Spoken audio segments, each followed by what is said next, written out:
Hi everyone, we are staff from the Wisconsin Department of Natural Resources, and we're here today just to get you hyped up about the upcoming gun deer season, which opens on Saturday. We're all really excited for the season, and we know you are too, and want to make sure you have all the tools you need for a safe and successful hunt this weekend. So a few things to note for this upcoming season. We've got a lot of great resources on our website. If you go to dnr.wi.gov, there's a number of keywords you can search depending on what you're looking for. You can search the word deer on our website, and that'll give you links to a lot of the other things that are listed up here. Anything that you're looking for is probably on our website, so be sure to check that out before you head out into the woods this weekend. We've got a great season coming up here. This is the earliest the season can open, so there should be some rutting activity still going on. Deer should be moving. It looks like they're calling for snow throughout the state on Friday night, which means that deer should be up and moving on Saturday and taking advantage of that cooler weather. So be sure to be in your stand early on Saturday and stay there as long as you can, because they should be moving throughout the day. Just a few tips. I'd say, like I said, be out there early, stay as long as you can, wear some warm clothes. The temperature shouldn't be too bad, but you know, if you're sitting still for a long time, be sure to pack some snacks and a lot of warm clothes for this weekend. I'm Todd Schaller. I'm the Chief Warden with the department, so I'll cover some of the new things that are happening in 2018. First off, I think folks should realize if you go to the regulations and look on the front cover, on the inside of the front cover, all the new things and new rules that are applying for 18 are on there. Talk about a few of them. Again, it's not new this year, but it's something we implemented last year. We no longer use the term deer tag. It's called the deer authorization. We're no longer required to attach a tag, validate a tag. All of those things went away actually in 17. And that continues on into 18. So we refer to them as an authorization, harvest authorization. We've got some metro unit tag or boundary changes that folks should be aware of as far as where that unit lies. So take a look at that if you hunt in our metric unit. We also have the fact that our crossbow and archery season extends to the end of January, so January 31st of 2019. So that season opportunities there. And the last thing is, and this is kind of an ongoing changing depending upon where we're finding or getting positive CWDs, either in the wild herd or the captive herd, need to really be familiar with where you're hunting and is that a baiting or non-baiting county. So we'll take a look at that. And one thing I'll say, it's not new, it's Thursday, and I would encourage folks to go to, if they haven't bought their license, go to Go Wild right now and pick that license up, and let's not wait till the last minute. So I'm Scott Karel. I'm the Regulation Policy Specialist for the Bureau of Wildlife Management. And one of the big issues that we're getting a lot of calls of is CWD and carcass transportation of a whole deer carcass this year. There was some confusion about what's the correct regulations in place. We had an emergency rule that was going to put some additional restrictions down. It became effective October 1st, but on that same day the legislature suspended the rule, so it will not be in effect at all for this 2018-2019 deer season. So essentially, whenever the rules were in place for carcass was going to give you a little bit more options in terms of deboning the deer in the field or leaving certain carcass parts in the field, so you could transport the parts that we wanted to out of the county of harvest. But that went away with the suspension of the rule. So just like last year, you can't debone a deer in the field, and you have to take all your deer carcass parts with you. If you do quarter a deer out in the field, you can't leave anything there besides the entrails. And also for this year, we've got some new CWD affected counties. So just because you weren't in a CWD affected county last year doesn't mean you are also not in a CWD affected county this year. So go to our website, in the search bar, type in CWD. We should have the most up-to-date map about which counties are CWD affected and which ones are not. Register your deer, options to register your deer. Obviously you can use the phone system. By calling it in, you can go to our GameReg, which is the online version, and there are some locations across the state that allow an in-person, where you go to the the location, and they will assist you in registering your deer in that system. So the biggest thing when you register a deer is you need to be prepared with some key information. And the first thing is you need to know what the unique harvest authorization number is for the deer that you're going to register. You'll find that on your authorization. So take a look at that, be ready with that. You'll need to know the county of kill and that type of information. So fairly simple system to walk through. So take your time and it'll be a process that you can complete easily, either online, via phone, are probably the two most convenient. And just to stress the importance of registering a deer. It's part of what we do at the department to help know and understand our deer herd, our harvest, and potentially it's data that's used in setting future goals. So deer registration is a critical part of conservation. It's a key piece of being a responsible hunter. So don't forget to do that. And it's required to be done by 5 p.m. the day after harvest. So if you are lucky enough to harvest a deer this weekend, we encourage everyone to have their deer tested for chronic wasting disease. There's lots of ways you can do that. If you want to find a sample location nearest you, go to our website, dnr.wi.gov, and search the keyword CWD sampling. That'll bring up a map with all the sampling locations we have across the state. Some of those are cooperators that will help you take the samples. Some of them are self-service kiosks where you'll deposit the deer head, and that will be picked up by a wildlife technician or biologist for sampling. So be sure to check that out. If you're looking for more information on chronic wasting disease in Wisconsin in general, go to our website and search the keyword CWD for more information. So for disposing of a carcass, it's really, we want to stress that proper carcass disposal is very important to reduce the likelihood of the spread of CWD to new areas. If you do have I guess our number one priority would be if you have a landfill that accepts deer carcass waste at your home, throw that deer away at that landfill, but make sure that the landfill does accept carcass waste, because not all of our landfills in the state will. Also, through some generous donations, we have an Adopt a Dumpster program this year. So for more information about that, it's a dumpster that's out there that individuals can take their, if they don't have a landfill that accepts deer, it's a dumpster out there that's lying that you can take your deer carcass and dispose of it properly, so we're not spreading CWD potentially to new areas. And to find out more about that, go to our website, in the search bar, type in carcass transportation. It should give you locations of any Adopt a Dumpster programs that are near you. The neat thing about that adopted dumpster is that's really in partnership with conservation organizations or individuals across the state. So local conservation clubs may sponsor that program, pay for the dumpster to be at a particular site, pay for the disposal. So it's a great example of partnering with our conservation organizations and individuals across the state. Absolutely. So some frequently asked questions that we get, can I continue to hunt with a bow during the gun season? The bow season does extend through the gun season. Make sure you're using the proper authorization for the weapon that you have. It's also important to know that if you are going out there with archery equipment during the gun season, you have to abide by the highly visible clothing standard. So something to keep in mind if that's something that you're interested in. As my bonus analyst, harvest authorizations weapon specific, or can you fill them with a bow or a gun? For your analyst authorizations, you can fill them if you have if they're issued for your archery equipment. You can use your gun to fill them during the gun season, and vice versa during the bow season. And then finally, can you bring more than one weapon with me out in the field?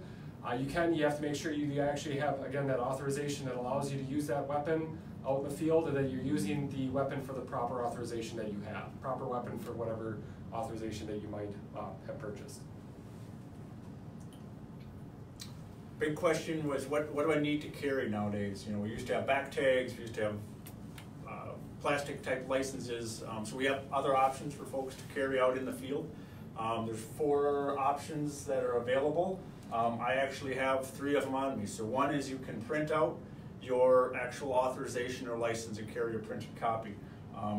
Very simple to do. You can print it off your phone, you can print it off your iPad, print it at home, or if you go to a licensed vendor, they'll also have that print option for you. Another option is you can carry a what we call a validated or authenticated Wisconsin driver's license. So if you have a Wisconsin driver's license, your license information will be on that. If you're contacted in the field, our conservation wardens will scan your driver's license with their phone, and your license profile will appear on their phone. Third is a Go Wild conservation card. I don't have one of those, I don't carry one of those, but it's another option. It's basically just a little DNR card that, again, we would scan out in the field to ensure that you have all the proper authorizations.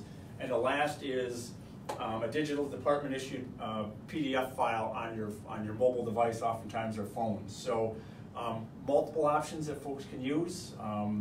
The biggest thing is make sure you're carrying something, one of those four, that allow us in the field to ensure that you have the right license and or authorization. Key piece of the authorization, particularly for antlerless deer, is you have to be hunting in the county or unit based on what's on that authorization, and secondly, the land type. So it's either public land or private land.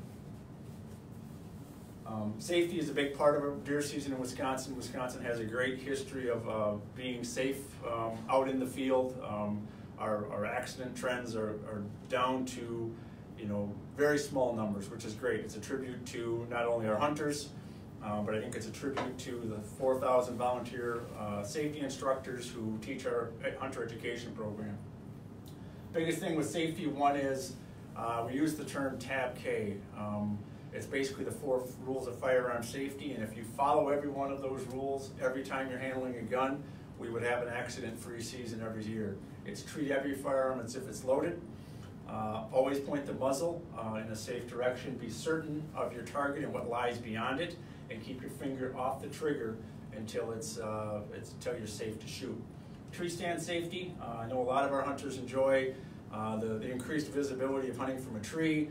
There also is a safety component of hunting from a tree, but there are some safety mechanisms or safety precautions you need to take if you're going to hunt from a tree stand.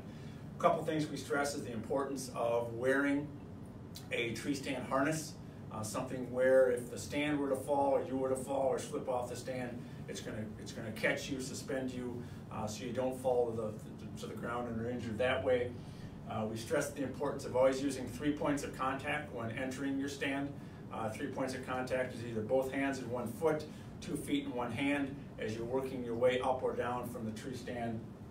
And the last is making sure that you use a line or a rope to either lower or raise up a completely unloaded firearm up into your stand. You shouldn't try to carry or take a stand or a firearm with you as you're walking up or climbing up into your tree stand. About 600,000 deer hunters. It's important that we respect how everybody enjoys the outdoors, particularly on public land. We need to respect private property and make sure we have permission before entering onto private property. And I think it's the obligation of all sportsmen and women to report violations that they see. The resources belong to everybody, and if you see violations that obviously risk public health and safety or have an impact on the resources that we enjoy, you can always call the DNR tip line at 1-800-TIPWDNR, call or text, and that information will be relayed to a local warden and we'll investigate it. So new for this year, we have a mobile app out that hunters can use out in the field. It's called Hunt Wild Wisconsin, and really there's a lot of features to this app. There's a strong mapping component. You'll have all your rules and regulations available for you out in the field, and it'll show you up-to-date shooting hours if you have an active GPS. Really, we hope, it's new for this year, but we hope everybody's out there and able to use it out in the field, and it just would be a useful tool for everybody. If you don't have it, you can go to our website, put in the search term Hunt app, and it'll give you links to download it in either the Apple or Google Play stores. So yeah, it's just a great tool that even if you don't have a cell signal, we've heard a lot of people that, or we know we go out in the field and there's not a cell signal when you're out there, you'll still be able to get that regulatory content regardless if you have cell reception or not. The mapping is dependent on a cellular service, so but there's a save map feature which we'll talk about shortly. So how do you download the app? As I mentioned, it's free for this year, so no cost. So we hope everybody's out there grabbing it and using it for this weekend. You can go again to our website, put in the search term Hunt app. We'll have a website there with tutorial and everything, and it's available for iOS, Apple products, and Android products as well. So tips for using the app. So if you know you're going to go someplace without a cell service, there is a mapping component to this. It is dependent on a cellular connection. So if you know you're going to go to an area like in the driftless area or way up in the northern woods and there's no cell service up there, while you're in a Wi-Fi, before you go drive up to, whether it's tonight, tomorrow, or really early Saturday morning, save a map of that area beforehand, and you can load it even so that the app will still work, but you won't have maps without a cell service. But if you load that saved map, you can use your GPS to find your location. It's a great tool if you're exploring an area that maybe you're not all that familiar with. A new kind of feature that we just added over the last few weeks is the app is now integrated with Go Wild. So it's a tool where you can use a login. If you have a login for Go Wild, a username and password, you can use that username and password in the app, and it'll show you your licenses and tags that you've purchased for this year. So it's a good reference tool that people can use. We have a question? Yeah, with that, does that serve as proof of your license? Great question. It is for reference only. It is not a proof of license. As Chief Schaller mentioned, there's 4 proofs. This one doesn't qualify because what we're doing is it's not really connected to an individual. There's no really proof that what you have, there's nothing for a warden to scan. It's just kind of a reference point of a tag that you might have purchased and the harvest authorization number, so that you can use it in GameReg when you're out in the field to register your deer. But it's not, for this year, it's not going to act as a proof of license. But great question, I was just going to cover that. Shooting hours, so we heard back from some of our users that they wanted to see a little bit different of a tool in the app to see future shooting hours, not based on GPS signal, because sometimes that's not an option when you're out in the field. If you go into the species page, or if you select a species and you have a GPS signal, the shooting hours will be in the bottom right-hand corner, and it'll be automatically adjusted for your location. So if you're +4, +8, +10, it feeds off your GPS signal and give you that up-to-date information.